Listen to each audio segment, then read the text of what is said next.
Tumu le centre samoa de la section paloise, fera son retour après Coupe du Monde ce dimanche pour la venue du Stade Toulousain au Hameau. Un renfort de poids contre le champion de France en titre pour une équipe paloise, première du top 14 après 4 journées, mais qui veut rester fixée sur son objectif du maintien. Une rencontre qui sera le match vedette de ce week-end. Pau qui fait une affiche d'un dimanche à 21h, c'est pas souvent, hein. Donc forcément il y a ce côté un peu excitant et motivant à vivre ça, mais il faut aussi s'en méfier à pas voir que les étoiles et oublier le combat qui nous attend aussi. Toulouse, bien sûr, ils sont une grosse équipe et ils sont une équipe que j'aime beaucoup quand ils jouent pour regarder le match parce qu'ils jouent avec un bel esprit. Donc, oui, c'est un bon match, j'espère. Oui, on est prêt.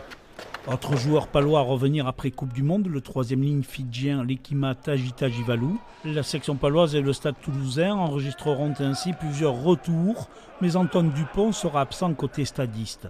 Ce match sera le premier à se disputer dans des conditions de jeu hivernales sur terrain gras, un contexte qui ne changera pas la façon de jouer des Toulousains. C'est une équipe qui a beaucoup le ballon, qui est capable de le tenir sur des séquences très longues, qui est dangereuse.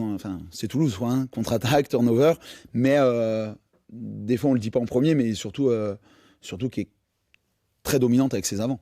C'est surtout ça le Stade Toulousain. Et plus du danger de partout, mais c'est d'abord très fort sur les bases. Avec Toulouse et Bordeaux-Bègles en suivant, la section paloise passera 2 tests importants. Meilleure attaque du top 14, Pau essaiera de proposer du jeu ce dimanche soir dans un stade qui affichera complet pour cette rencontre au sommet contre le champion de France.